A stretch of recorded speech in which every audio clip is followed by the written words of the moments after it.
really great.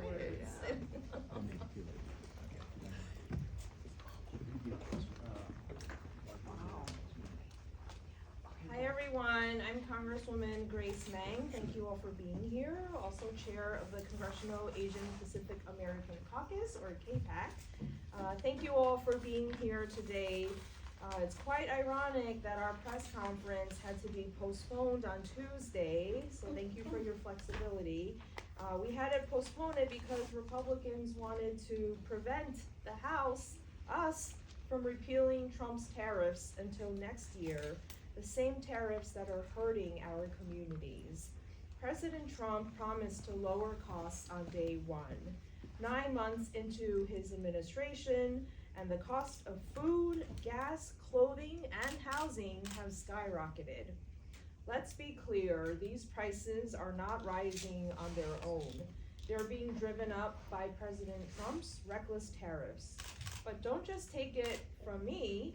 Here is what Asian American media outlets across the country are reporting. The World Journal said, quote, "Tariffs hit Asian businesses hard. Costs are soaring at 99 Ranch, H Mart, and others." The Korea Times said, quote, "From TVs and smartphones to soy sauce, a pre-tariff stockpiling frenzy," unquote. New Oi Viet, a Vietnamese media outlet, said, quote, "Wholesale vegetable prices in the US have surged 40%, possibly due to tariffs." And behind those headlines are real people. Ms. Huang, who runs a supermarket in Oakland, California, says that her costs have risen by an average of 50% due to Trump's tariffs. Mr. Ng, a restaurant owner in New York's Chinatown, says prices for spices and seasonings have doubled. As the daughter of small business owners, I know firsthand what is at stake for these hardworking families. These mom and pop stores are being forced to make an impossible choice: raise prices or close down for good. Either way, it's the American people and their families who are losing. As CAPAC chair, I have worked with our caucus to press the administration for answers on how they plan to keep their promise and lower costs.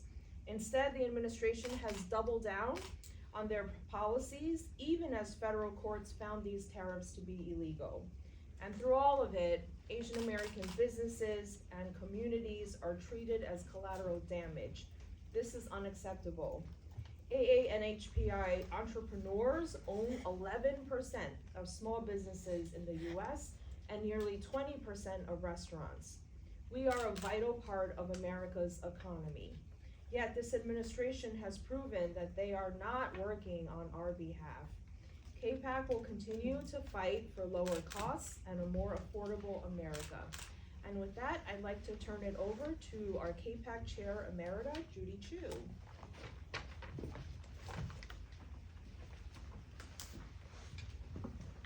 Thank you, Chair Meng. I'm Congressmember Judy Chu. I represent California's 28th District in Southern California, and I'm Chair Emerita of CAPAC.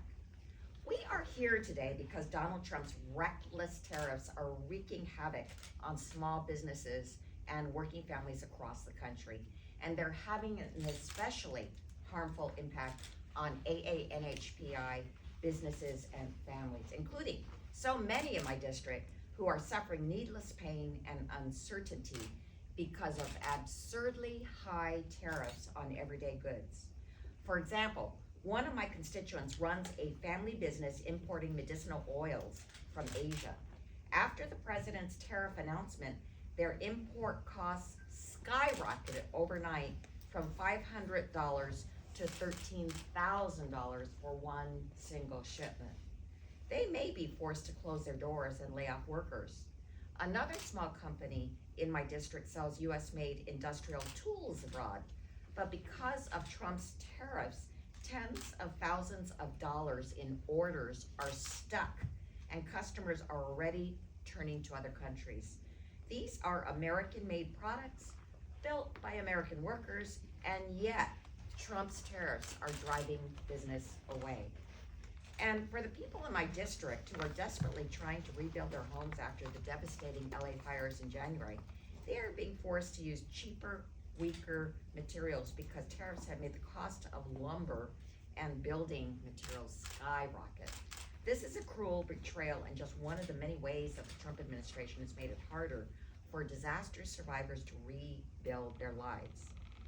This is the reality of Trump's agenda, and the pain doesn't stop there. Grocery prices are up, gas prices are up, and housing costs and inflation are rising. It's no surprise that as a result last month, we saw the worst job growth since the pandemic. And Republicans' big, ugly bill is pouring gasoline on the fire by kicking 15 million people off their health care and letting ACA tax credits expire, which will send premiums soaring by as much as 18%, which is the biggest increase in 15 years. Trump promised to lower costs on day one, but 99% of Americans will have less income after taxes because of his tariffs and the big ugly bill. That's no accident.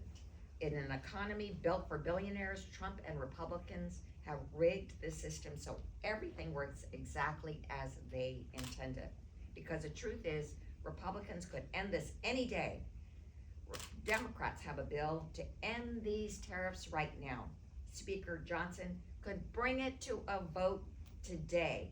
They could join Democrats to stop these job-killing tariffs and protect working families, but they would rather force their constituents to pay more for food and housing than stand up to Donald Trump.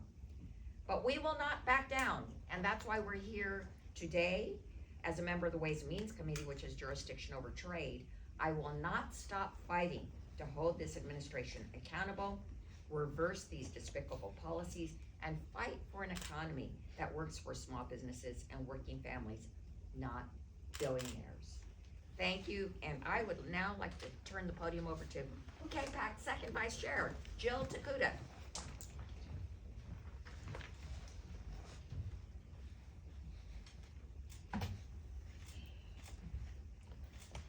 Let's just call these tariffs exactly what they are. These tariffs are a racist tax that disproportionately attacks our Asian American, Native Hawaiian, Pacific Islander communities. What we are seeing today, sadly, is nothing new. It's a pattern. It's a racist pattern. And this Trump administration is continuing to carry it forward, and this GOP Congress is capitulating to his racist moves. They are literally going after the very core of who we are. The businesses that we built, the food that we eat, the ties to the places that we came from. And here's the thing, too often, even here in the halls of Congress, people just expect Asians to take it on the chin, to stay quiet, to swallow our pain, to accept the racism, the degradation, and the harms. But we're here to tell you, not today. Not these Asian American, Native Hawaiian, Pacific Islander representatives, not any Asians. You know, here's the thing. Again, we are seeing a clear and dangerous pattern, a continuation of the xenophobic allegations and actions the Trump administration started in its first term and are continuing it to today. Donald Trump blamed us for the pandemic, which we know and we had to address as CAPAC members, fueled a wave of anti-Asian violence, hate, and crime. He's once again stirring up the China initiative, targeting our scholars, the land we buy, our people, our very existence, leading to, again, more unfounded anti-Asian hate in this country. And as we've seen literally in the last few weeks or months, he's dishonored and disrespected our allies in Asia. When you think about it, our top trading partners and our top investors into the United States, providing jobs, providing GDP directly, are from Asia. Japan, South Korea, Taiwan, Vietnam, India. Yet look at what he's done. International students, Asian students in particular, researchers, targeted, their visas denied, delayed, viewed with suspicion and contempt, forcing many of them to actually choose to leave this country. Over 300 South Korean workers shackled, chained together, handcuffed, demoralized, dishonored, detained, that were here to actually teach Americans how to run the battery plant that they were investing in our country. I mean, talk about the hypocrisy of demanding that South Korea invest in America, shake hands with its president, only to then target, detain, and again, dishonor their people. This is shameful, what they're doing. And then, that's just the global part. Let's talk even about how domestically, he is trying to pit black against brown. He has unfairly stripped $350 million from minority-serving educational institutions. Institutions in every single one of our districts that give our children, our people, a chance, a fighting chance at the American dream. For many, the reason they came to this country, the way they have continued to give back to this country through their investments, their businesses, everything that we do. And to take $350 million from our minority-serving institutions, and we truly 100% support the investments in historically black colleges and universities and tribal colleges, which is important, but to once again leave ANHPI and Hispanic serving institutions behind, that is not acceptable. These are not isolated actions. I repeat that. These are not isolated. This is not the first time. This is not about policy nuances. This is not even about trade policy or economic policy. These, let's be very, very clear at who they're targeting. These are targeted racist actions, plain and simple, and it's not acceptable. Our ANHPI communities are not threats. There are over 3 million ANHPI businesses in this country. We employ over 5 million people. We contribute over $1 trillion to Americans' economy. And the way the president and this GOP-controlled Congress chooses to thank us for that is to attack the very way we are able to achieve the American dream, through tariffs and through racist actions. This is just beyond offensive. Quite frankly, I think it's criminal, it's unconscionable, it's unfathomable. We have taken this for too long, but we're not going to continue to sit back and just accept this. And so I am proud that CAPAC is standing up, not just for tariffs, against tariffs. CAPAC is not just standing up against tariffs. We're standing up for our people and our communities, our way of life, who we are, and these racist, discriminatory attacks this administration continues to promulgate against our community. And with that, I would like to turn the mic over to Representative Dave Mint. Thank you for those words, Jill. Congressman Dave Mint, and before entering into elected office, I was a law and economics professor. And I want to just make a couple things clear here. First, when we talk about tariffs, they are taxes. Tariffs are a regressive tax that go on imported goods, raising the cost for average people out there on the goods, including all these products you see in front of you that they see. There's a reason we're seeing much higher prices at the stores, because that's what tariffs do. They raise the cost of our goods. And anyone telling you otherwise is trying to gaslight you. The second legal point I want to make is that these tariffs are completely illegal. That Congress, and only Congress, has the power to levy new taxes. And what Donald Trump has done is he has completely mischaracterized a 1977 law, the International Economic Emergency Powers Act, claiming that there's an emergency to justify the imposition of tariffs across the board on every country that we do trade with. There is no emergency other than the economic crisis being created right now by Donald Trump's poorly thought out policies. And you don't just have to take my word for that. Listen to every economist out there back in 2024, today. They all said the same thing, that tariffs of this level would be disastrous for our economy.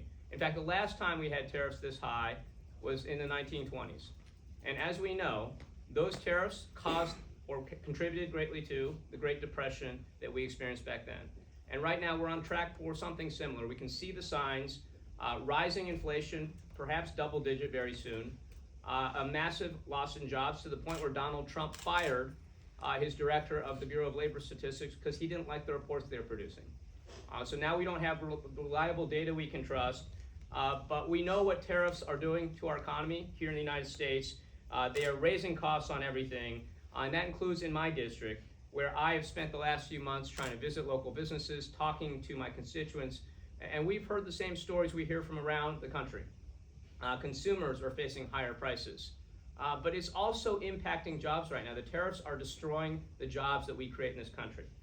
As one example, I have a local electronics manufacturer in my district, and they were explaining that because of the way that the supply chain works today, they will import goods, say from Korea or China or Vietnam or Canada, then they will improve them, send them off to somewhere else.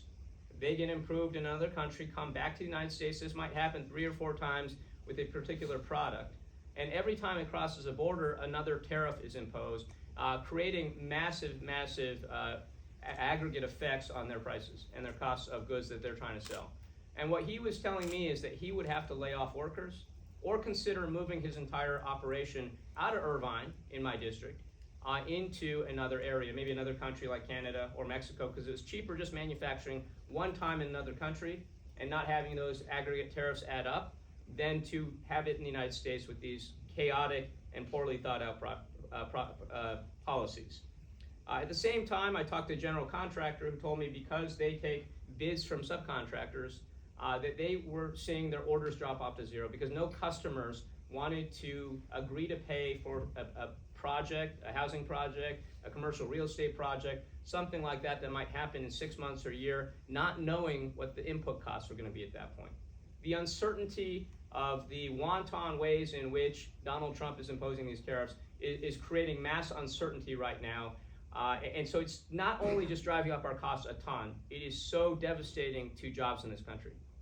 And I would just close with this. Jill talked about the raid on the LG Hyundai plant in Georgia.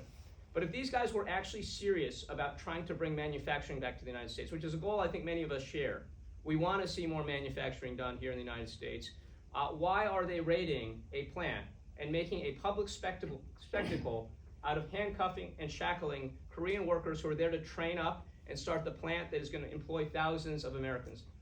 This is not an administration that cares about manufacturing. They're not an administration that cares about thoughtful and good economic policy. This is an administration right now that is being driven by xenophobia and, yes, racism. And I'm proud to be a part of CAPAC as we stand up to these policies, stand up for our constituents. And with that, I have the privilege of turning it over to our colleague from Hawaii, Representative Ed Case. Thank you so much, colleagues, and to all listening, aloha. Together with Rep. Tokuda, I am privileged to represent the state in our country with by far the highest percentage of Asian Americans, Native Hawaiians, and Pacific Islanders. And I believe I speak for them by saying that in the big picture, we are facing the most destructive, most reckless implementation of trade policy by any president in at least a century. Destructive and reckless in many different ways. My colleagues have spoken to the first and foremost fact that it is illegal, that it's a usurpation of congressional power. The second and most direct destructive and reckless impact is on our own economy. And let's not talk economy, let's talk small businesses, mom and pop operations, consumers trying to balance their budget. Because the net effect of this tariff and trade policy will be to drive our economy down and our costs up. And we are only now seeing the front lines of that happening, but it will happen if we continue down this road. And the third consequence goes way beyond tariff and trade policy. It goes to our basic relationships with the rest of the world, where we've enjoyed for generations now an interchange of trade that has lifted all boats. And yet we are walking away from that now. And there is a consequence of doing so, especially with our friends and allies in the Asia Pacific, where so many of our citizens have their origins. Now, these are big picture topics that I'm talking about, but let's reduce it to some real basic, real world situations. I'll give you 3 from my district. And I've spent the last couple of months walking my district, getting out of my office, just what I call walk story. Walking my communities randomly, and talking to people as I encounter them. And I'll give you three. The first, a mom and pop photo shop, first-gen immigrants from Asia. They operate on the margins to start with. They've made a living. They've raised a family, very successful children. They've done everything to advance, as we all try to do. They're about to go out of business. Why? Because their goods come from overseas, and because they cannot sustain the higher prices that are caused by these tariffs and are passed through to their customers. They're already on the margins. They're at risk. This is a real world situation. I'll give you another example. A company in Hawaii owned by an HPI who manufacture custom Hawaiian potato chips. They're very good, by the way. Now they import many of their ingredients from Asia, and they manufacture them and improve them in Hawaii. And those are also definitely on the margin today. How much higher can they put their prices? Not only is this a matter of import, this is also a matter of export, because those chips, they turn around and export back around the world, including back to the Asia Pacific countries. They are directly impacted by tariffs. And a third example, which sometimes seems foreign to people in Washington, D.C., but many of our community in Hawaii and throughout our country utilize traditional cultural medicines for their own health care. They rely on these, they're safe, they work, and yet those too are now subject to tariffs. That's part of their health care, and they are going to have a much harder time yielding or getting the results of the health care that they need. So we can talk fancy words here in Washington, D.C. about tariffs and trade and Congress and rescission and all that kind of stuff. But these are consequences that are real world consequences that fall on real people. And this administration has been completely insensitive and even reckless on those consequences to real world people in our communities, and disproportionately reckless and consequential to our AA and HPI communities, who rely in one way or another disproportionately on a trade relationship, especially with the countries of the Asia Pacific, that keeps costs low, keeps trade flowing, and keeps people rising. So we need to stop this. And so if there's one message here, this is the real world here for the communities that we are proud to represent. And as you listen to this out there, we ask you to communicate with your member of Congress, whether or not you have AA and HPI communities, as we all do, in any real number, and tell them that this is happening in your community too, and that you want this Congress to stop this president. With that, I'm very privileged to introduce our colleague from California, Vice Chair of our Democratic Caucus, Mr. Ted Lieu. Thank you, Representative Case, and thank you to all the members of CAPAC who are here today. I want to tell you a story about my parents. They immigrated from Taiwan to America. They came to seek the American dream. My parents were poor, they did not speak English well, and they went to flea markets to sell gifts to make ends meet. Over many years of hard work, they were able to open gift and jewelry stores in shopping malls. They employed many Americans, and they were able to provide a good education for my brother and me. We would help watch the store because they have to pay us. But eventually, it became clear that they achieved the American dream. And our story is not unique. It is a story that's replicated across generations, across millions of people. America is an amazing country for offering the American dream, and now it is at risk of being crushed by the policies of Donald Trump and House Republicans. We know that inflation has increased under the Trump administration. We know that jobs have decreased. The jobs report that was released last month was horrible. And we know it was horrible because Trump had to fire the head of the Bureau of Labor Statistics to distract from how horrible it was. turns out when you fire the head of Bureau of Labor Statistics, you can't actually change math, because the jobs report that came out this month was also horrible. Employment increased to 4.3%, the highest in nearly 4 years. And then you added that the crushing effect of tariffs. According to Yale Budget Lab, that's gonna increase costs $2,400 on ordinary Americans. And then small businesses bear the brunt of these tariffs. And no matter what Republicans try to say, what Trump says, the actual truth is the way tariffs work is when these products come to the United States, it is the American business that pays for it when they accept their products at the ports. Literally, the small business has to write a check to the United States Treasury in order to get these products. And so a lot of small businesses don't have the money to write that check. So then these American small businesses, some of them are Asian American, Native Hawaiian or Pacific Islander, they go out of business. And then the ones that can write a check, well, guess what? They end up passing the costs to consumers who then pay more.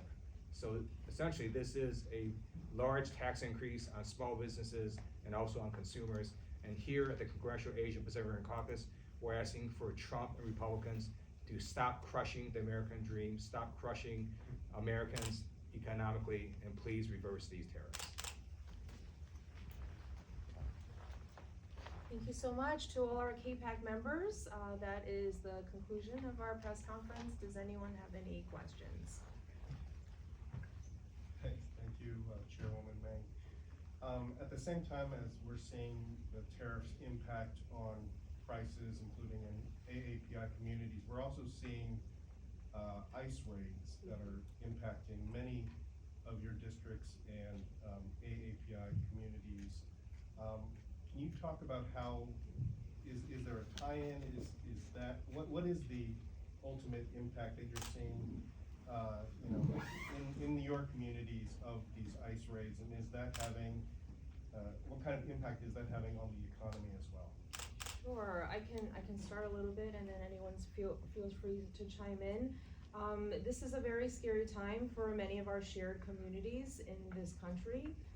If you are not of the right color or background, you are very likely to be targeted. It's not just immigrants, it's people sometimes who are green card holders or American citizens. The case in Georgia is a perfect example of how the Trump administration is not prioritizing public safety as they promised to our communities and all Americans. People obviously want border security. They want immigrants with very violent criminal records to be deported, but they are, not being thoughtful about this process at all. In Georgia, they, after asking South Korea, an ally and a friend of the United States, paid them the biggest insult, and literally, in a very disrespectful way, went after and deported people who were literally trying to help make America great again. So if public safety was their agenda, they are not meeting that at all, and they are instilling fear in so many of our families and our communities whose members are scared to go to work, they are scared to send their children to school, they are scared to participate in civic activities. So it's something that is very harmful for the economy. I think Grace hit it on the nose. It's about creating a culture and environment of fear. That's really what these raids do, whether it's the largest in history at the Georgia plant, whether it's raids we see in coffee farms in Hawaii, small back alleys in front of Chinatowns, wherever it might be. It's about creating this culture of fear, how it impacts our economy. And I've talked to investors and business leaders from Japan, from Taiwan, from other areas. It's creating quite the chilling effect across our Indo-Pacific allies in terms of coming into this country and actually investing their dollars. Do they feel safe bringing their people here to be able to set up these businesses, to train workers? it wasn't just South Koreans that were a part of the mix. You also had Japanese nationals rounded up as well, I believe Indian. You had Chinese as well. You know, Hispanic, individuals rounded up. And so there was an affront to multiple countries. And what this signals to our trade allies is be careful and beware. Because the last thing anyone wants to see, especially Asian countries and Asian people, is a dishonorment and a disrespect of people being literally carted out in chains on public television, on videos that's streaming right back home. They do not absolutely want to see their people put through anything like that again. And so the chilling effect, I do feel, will have significant ripple effects on our economy here in our country. So as a Korean American, I've obviously taken an intense interest in the raid in Georgia on the LG Hyundai plant. But I also was able to visit Korea a few months ago on a congressional delegation trip. And even back then, I'll tell you that every time a tourist, whether Korean or not, was held up by ICE, whenever someone was mistreated, back then you may remember that the Trump administration was trying to deport students in this country who had misdemeanors, jaywalking, minor offenses, who were here on student visas. All of them were Asian American. I think there were like 150 in the University of California system alone. All of this, as you might imagine, was making front page news in the Korean newspapers. People were hyper aware of that. And of course, there's the fear element that we see with ICE and the fact that you have unmarked vans roaming around neighborhoods with masked people in them. And as someone in my community just remarked to me the other day, they're not sure when they see one of these vans if it's these gangs of burglars casing the neighborhood or whether it's ICE at this point. That's the point where we've gotten to as a society. But on the economic front, I will tell you, in addition to the fact that a lot of our goods are now rising in prices, construction costs are clearly going up, and that's driving a lot of the inflation as well. We're seeing a huge drop in tourism right now. We're seeing a drop in students coming to this country. I'm told, I represent the University of California, Irvine, and the number of foreign PhD students has immediately dropped to something close to zero. These are the best and brightest minds who are doing cancer research, aviation, leading technology companies. And of course, you all know that over half of the unicorn companies, billion-dollar plus startups in this country, were started by immigrants. We are losing that pipeline right now because of the ICE raids, coupled with the huge cuts to research funding. We are seeing a drop in tourism. I met with the South Asian Hotel Owners Association just yesterday, and one of them, in addition to owning hotels in my district, also owns some in the area where the raids in Georgia had happened. And he told me that overnight, that night, 20% of their bookings were canceled when that news leaked out. We are seeing drops in tourism reported. I was talking to my local Huntington Beach Chamber of Commerce. They are reporting something like a 10 to 15% drop right now in foreign tourism. And everybody is concerned in California, in Southern California, that the World Cup and Olympics, which were supposed to be huge draws for our local economy, are going to see really muted tourism because of the fears of ICE right now. So those effects really are aggregating, and in a district that relies heavily on tourism, relies heavily on really smart minds building new companies, we're seeing just a ton of impacts to our jobs. Hotels are closing down. We're seeing a lot of tourism-related businesses suffering. And of course, we're very worried about the next generation of innovation companies that are not going to come out of our universities because of these policies. I want to thank Grace Mang and Dave Min and Joe Takuda for their great work in pushing back against the reckless raid at the Hyundai plant in Georgia. Based on public reporting, a number of these workers had legitimate B1 visas that allow them to work in the United States. And there is a gray area because the B1 visa allows you, for example, to basically help put in Korean machinery that they need to operate these plants. Well, does that mean you can tell someone how to do it, but you can't yourself actually touch that piece of equipment and put it in? Who knows? It's a gray area, it's ambiguous. But what the administration did is, instead of trying to work it out with Hyundai and how people interpret B1 visas, they launched the most massive raid ever on people with legitimate B1 visas, shackled them up, made them do this completely embarrassing, disrespectful walk in shackles, and it was completely disrespectful to South Korea. Now the administration has had to walk that back. And so people need to be fired at ICE, who authorized this reckless, stupid raid that's now causing other countries to not want to invest in the United States. It's gonna cause a loss of American jobs. And if you have a dispute on a B1 visa, well, let's have it out in the open and tell the companies, look, we interpret this in a way no other administration has chosen to interpret it. But don't embarrass the people who are here, and you're gonna prevent investment in the United States, and that's just dumb.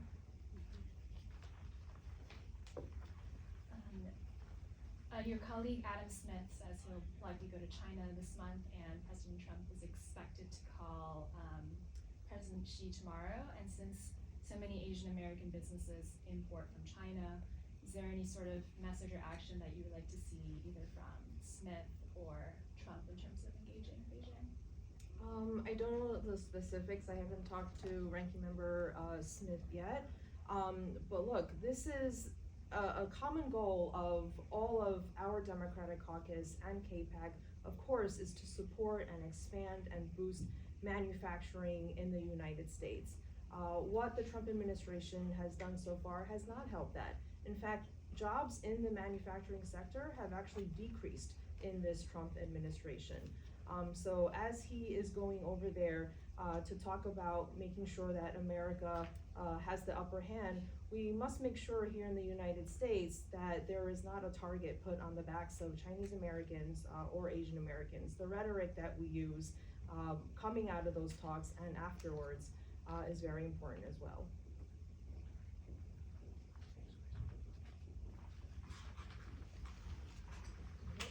Thank you, everyone.